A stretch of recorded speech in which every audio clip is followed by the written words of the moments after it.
Good afternoon and welcome to United TV. This is our Bariatric Friday event, and I am Kemal Erkan. I'm here with Dr. Isaias Irgau. Dr. Irgau, how are you doing? I'm doing great, Kemal. Again, great to be back on another exciting Bariatric Friday. Thank you for being with us. I know you had office hours today, and then this event is in between your patient hours, and we know that this is important, so that's why we are here. So today we are going to discuss maintaining weight loss after bariatric surgery. As we are already discussing these in different, every week, different topics, it's easier for us to just handle one at a time. So there may be some other questions that we may have, but main thing is we're going to focus on maintaining weight loss. Now, it was, I think, Dr. Irgau, yesterday, I'm not allowed to show this, but I'm going to share what it looks like. And I actually showed this person from our bariatric group to Sean, who helps me with the presentations. Patient put their before and after picture, and we are going to start sharing some of those once we have the actual releases from them. The amount of weight loss is almost, they are probably down to 40% of where they started. Like if they were like 400 pounds, they're down to 240. They look less than half, like how much they lost. So this is incredible. The change is incredible, and this is not an exception, because we see this with different patients. What we also know is that after the surgery, this is not over. So this is a commitment that we have to make and make certain things, certain changes in our lives, how we live. So that's where you're going to help us today and teach us how to maintain the weight loss after the surgery. Absolutely, Kemal. Our relationship with our patients after we do bariatric surgery is a lifelong relationship. It's a long-term relationship because we have to keep them healthy. We have to make sure that the weight that they have lost stays away, and that engagement is important. And we are going to be part, as we will talk in a little bit, of the way to help them keep that weight off. So very, very importantly, whenever we talk about bariatric surgery, we tell patients that bariatric surgery is a tool. It's not necessarily a magic wand, right? It is a tool, very, very powerful tool, but nevertheless a tool. So if they have tried to eat healthy and exercise, and they failed time and time again to lose weight, and they've realized ultimately that bariatric surgery is the right answer for them, we're not telling them, okay, stop eating healthy, stop exercising, let's do bariatric surgery. What we tell them is, to the healthy eating, to the regular physical activity, we're going to add this powerful tool so that not only you will lose a lot of weight and you will become healthy, but you will be able to maintain that weight loss for the rest of life. So struggling with weight becomes history in their life. That is our goal, essentially. But it requires commitment. It requires attention. It requires constant focus. And this is really the topic we're going to talk about today, essentially. So the basic foundations remain the same. In other words, we are what we eat, right? We have to be absolutely careful about what we eat. So eating cannot be a mindless, casual, unplanned activity any longer. It has to be focused. It has to be planned, and they have to be knowledgeable of what they're eating. Many of the sessions that our nutritionists hold with our patients in preparation for bariatric surgery is really to equip them with this foundational knowledge. And we want them to keep that knowledge and practice that knowledge for the rest of their lives as well. Now, this does not mean that there are not going to be times in which they lose focus, in which perhaps they will be indulging in things that they are not part of their regular diet. We're talking about habitual eating. We're not talking about the occasional weekend, occasional vacation in which they will be doing other things. We're talking about habitually what it is that you do. A bariatric patient should know what they will be eating from 7 days a week, right? They should know. It should not be something unplanned, right? And then when they eat, they have to understand that eating foods that are substantive, that are nutritious, that are low in calorie, that fill them up quickly is very important for them, right? And then also the whole practice of eating, right? You have to eat and be mindful of your eating. You cannot afford yourself to really relinquish the activity of eating to a secondary activity when your mind is wandering on other things, whether it's watching TV, talking to other people. Yes, occasionally you may engage in that kind of behavior, but foundationally, as a matter of habit, when you're eating, you have to be focused. So there has to be what we call mindful eating, right? So how do we actually do that, Dr. So like it's not to put you on the spot, but it's kind of easy for us to say mindful eating. Well, I had my dinner last night and I thought I was mindful, but then after I ate, I didn't feel so mindful. So how do we do that? well, we have the tool now. We have the tool, and that's exactly what we're talking about, right? Let's take the most common procedure we do, right? The gastric sleeve or sleeve gastrectomy, right? From a stomach that naturally tended to just expand and accommodate however much food we push into it.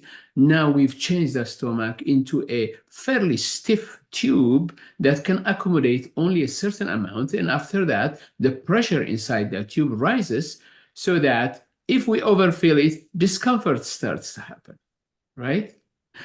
That is a powerful tool. That is something that people who have not had bariatric surgery do not have, right? So what we tell them is be mindful to that sensation. Once you start feeling full, you don't want to be going to the extent in which you are uncomfortable or, God forbid, throwing up because you've eaten too much, right? You want to be in a situation where you start to understand that stomach is getting full. That requires practice, that requires focus, right? The difference between being full and uncomfortable for somebody who's had bariatric surgery could be one bite, one extra bite, right? For you and I mean, you correctly are bringing the example, for instance, the difference between feeling full and uncomfortable could be a whole new serving, right? You've had appetizer, you've had the first course, and now if you want the second course, you were full in the first course, and now you're adding this other course. Now you may be uncomfortable after you've eaten a whole other plate. For a bariatric patient, it's different. It's an additional bite that can cause that, right? So we want our patients to start being very much in tune with what's happening in their stomach, in that when they feel full, they would stop before they become uncomfortable.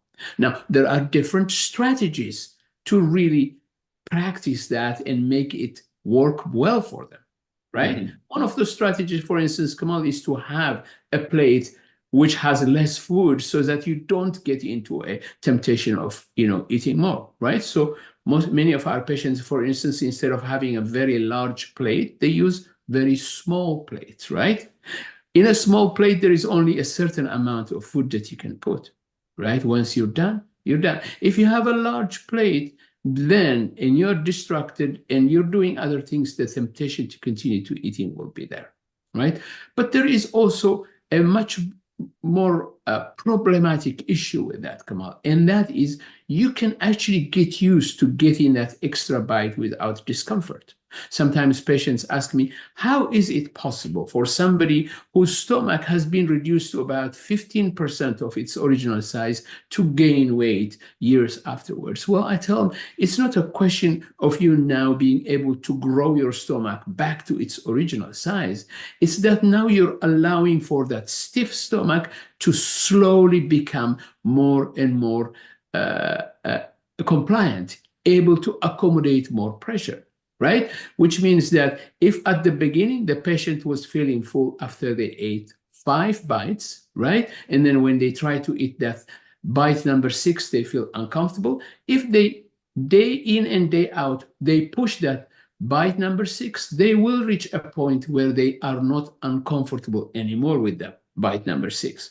And then what will happen next time, Kemal? They may try bite number 7, right? And bite number 7 were uncomfortable at the beginning, but gradually that discomfort may go away as well if the stomach becomes adjusted to that additional bite, right? The problem here, Kemal, is that those extra 2 bites in each meal, they will be more calories in a day. And you need only about 50 to 100 calories extra every day for you to gain about 10 pounds in a year, Kemal.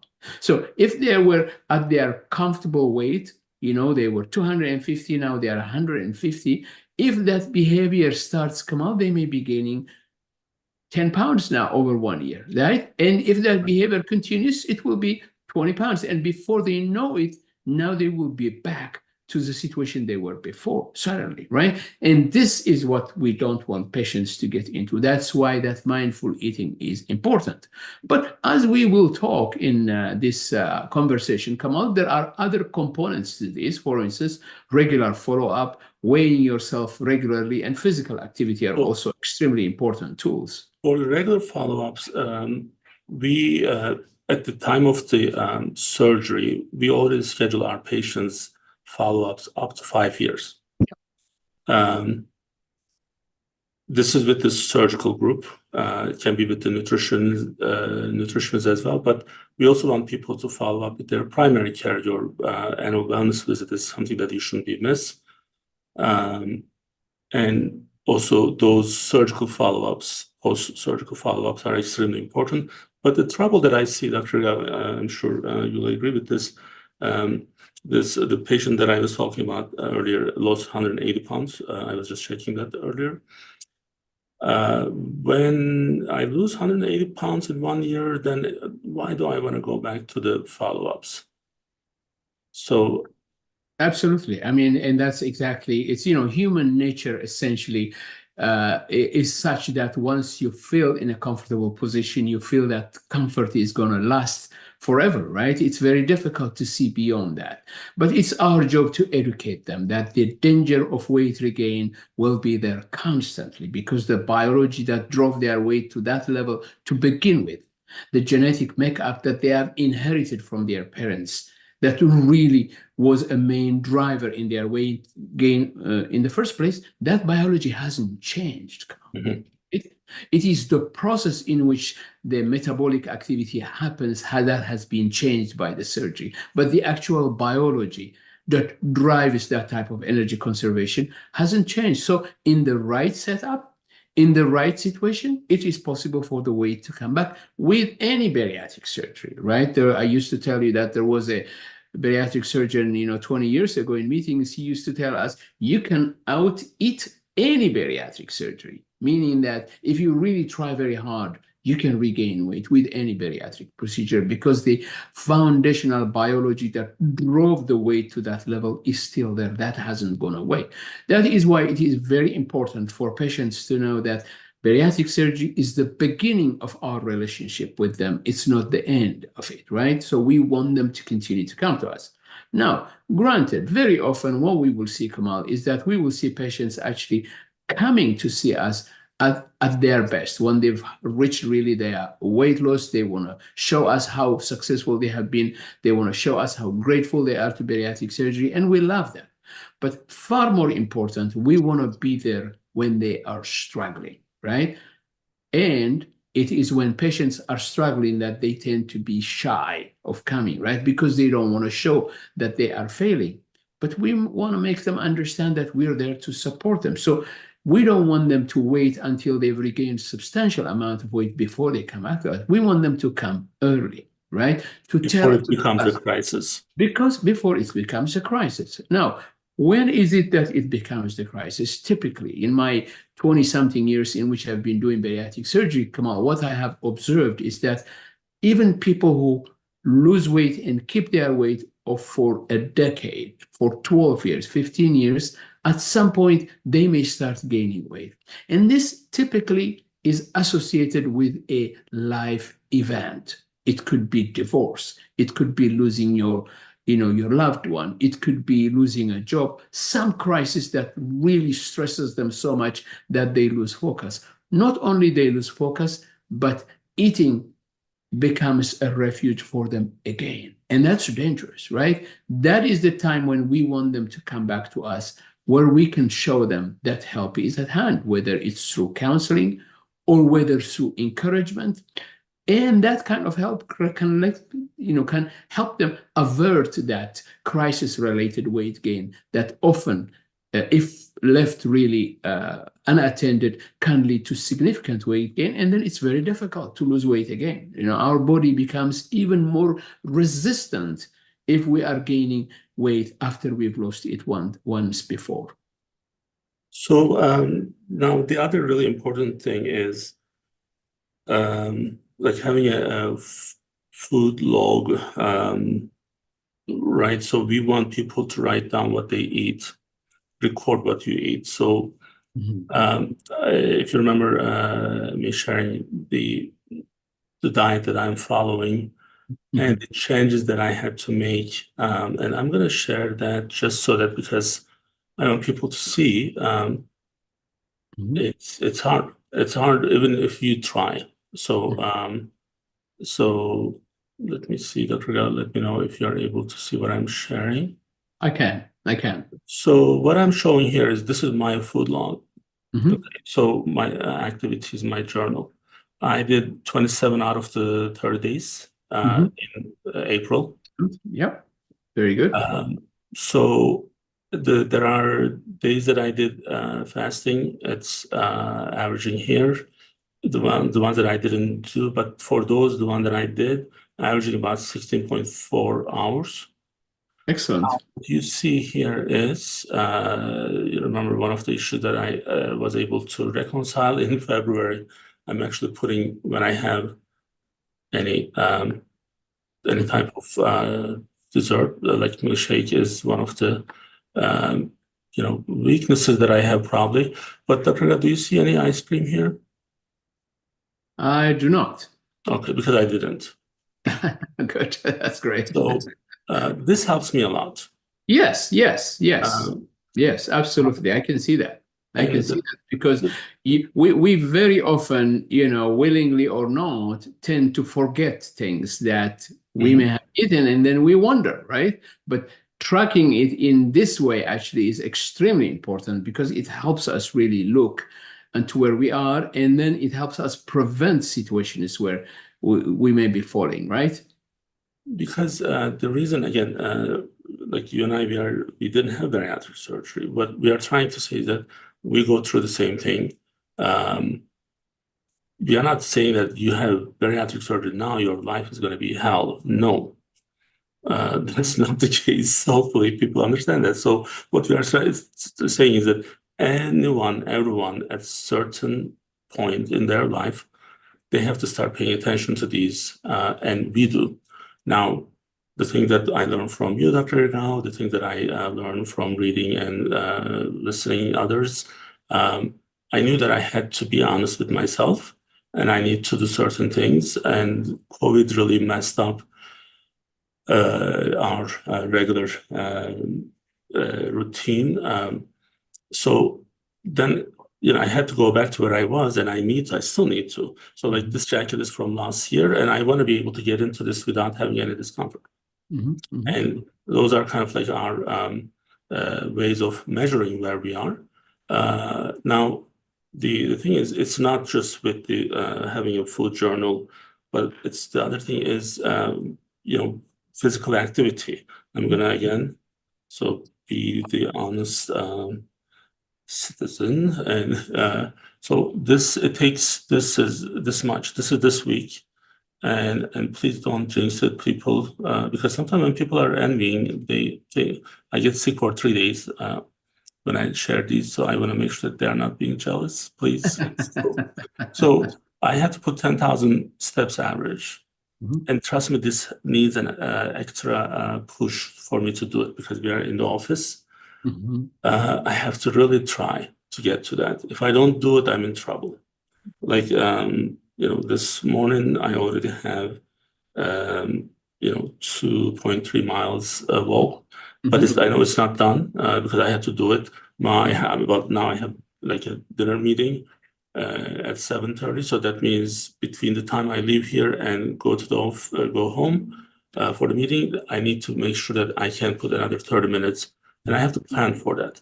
And this is most of, like, if you are really lucky and you have a great metabolism, that's fine, but that's not the case.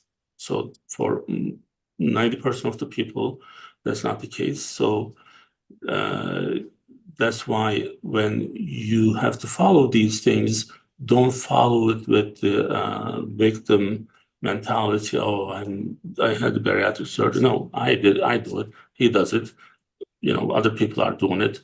The person who was in this room a couple minutes ago, he has to put his exercise. The person in front of my office is doing it. Everyone is doing it, and none of us had bariatric surgery. This is the simple. So everything that we are telling you, and everyone else actually should be also following these, because that's what the key is. Dr. Irgau, for the I want to add something about the physical activity, Kemal. That's very important. In fact, I believe that physical activity is even more important after bariatric surgery than it is before bariatric surgery. And why is that? And the reason is because it's actually hard to lose weight just with physical activity. And that's why people give up very often, because they work out, and yet the weight doesn't budge. Physical activity, actually, at least to the level that most people are capable of undertaking, is important for maintaining your weight. That's one very key thing that people need to understand, right? So if you have reached a certain weight after you've lost weight with bariatric surgery, one of the best way to keep that weight off is to exercise, regular physical activity. The key is it has to be regular. So people need to really plan to have a regime of physical activity that is manageable, that is appropriate for them, that works for their schedule. They shouldn't be doing something really crazy that is unsustainable, right?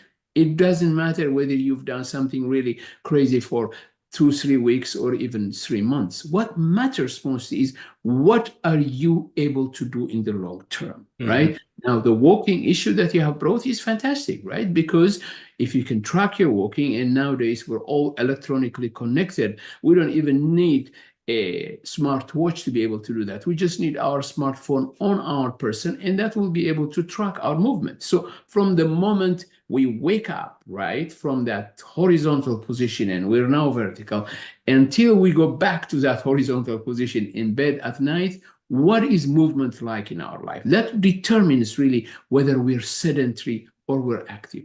Clearly, because of our job or other things, we may find we spend many hours in a sedentary fashion, just like you were saying, right? But what we have to do is we have to incorporate times, hours, minutes in between where we are up and about. And that movement is the key. And what I tell patients very often is they should aim at least for about 7,000 steps a day. Now, that sounds a lot, and it is if you think about it. But if you track your steps regularly, you can actually tweak your day to add more steps, right? So that could be like parking further away consistently. It could be taking the longest route when you're at the mall, at a store, or in a place if you have time. Consistently again, taking the stairs instead of the elevator, all little things that will add movement. The other important portion of this mindset is that every time you are walking means you're not sitting, because you cannot do both things at the same time. So every opportunity that adds walking to your day, it's subtracting sedentary time. You are sitting less time, essentially, every time you're walking more. So that kind of mindset is very important particularly for our patients in the long term. So they have to be active. Activity has to be part of it. And again, most important thing here is not to have a crazy schedule in the first year after bariatric surgery, something you cannot sustain in the long term. The most important thing is to look at your schedule, to look at your life, to look at your own situation and say, what kind of regular physical activity am I able to sustain in the long term, and then stick to that. That is really very, very important. So while we were going through this, Dr. I want to share this again with the log because I think I explained this to you what I was doing with what I'm doing. So I took this back to November. Okay, so I was not entering the treats like the milkshake or ice cream. So I knew that I need to make a change. So as you can see, they're all empty before. So as soon as I start entering it, look at here, like how it changed here. Yes. So I knew I was kind of guilty of that. But then boom, like I'm clear for almost 3 weeks. Yeah. So then that's what it takes to get to like, because if I don't have this, I won't be. In fact, I thought I did this maybe a couple of months ago. Apparently, I did it in November. So that's why tracking is important, because we don't remember this. Yeah, absolutely. And you know that I have really good memory. Then if I don't remember, who else is going to remember? So if I had to put $25, I was going to say January, but apparently it's November. So it's important. So activity, because I actually check every day. The log, I do it every other day maybe. So then make sure that, because it's simple Monday through Friday, so I don't have to do much. So the weekends messing us up, that's where we can actually do a little bit more activity. Right. Offset some of those. Yeah. The psychological support, how important that is for the long term, Dr. Ergau? I think it's critical, Kemal. I think it's critical because, as I said, first of all, very often we struggle whenever we have challenges in life that stress us emotionally, right? This could be, relationship-based or others. So having some type of support is very important. But also, bariatric surgery itself can be a source of emotional challenge afterwards, right? A person who looked at themselves in a certain way for most of their life, now suddenly they look very different. And accepting that may have its own challenges psychologically. So have some type of readiness to seek help with a counselor is very important.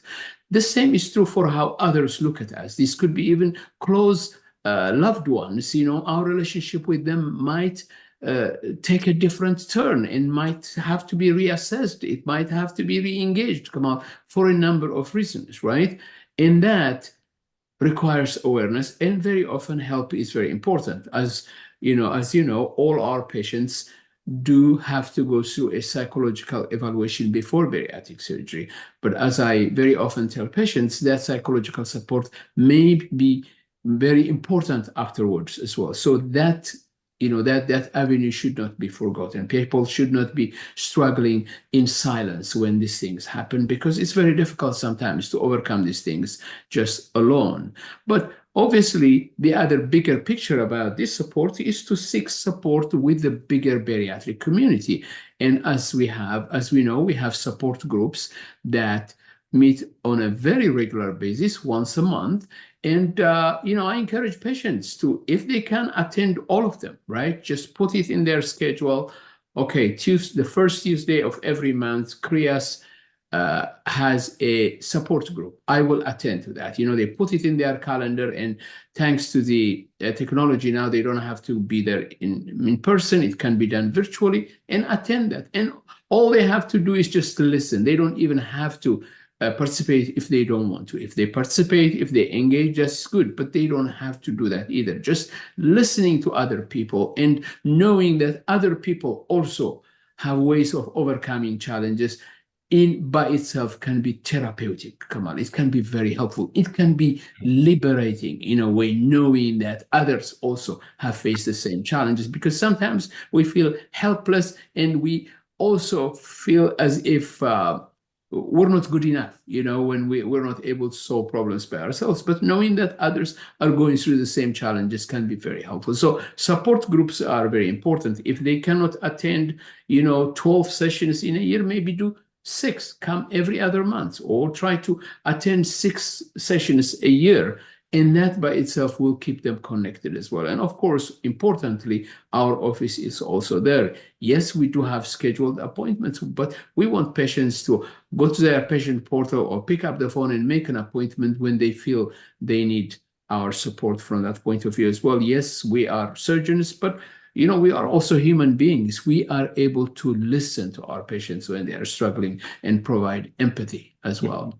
Mentioning, talking about the support group, so it's extremely simple from our website.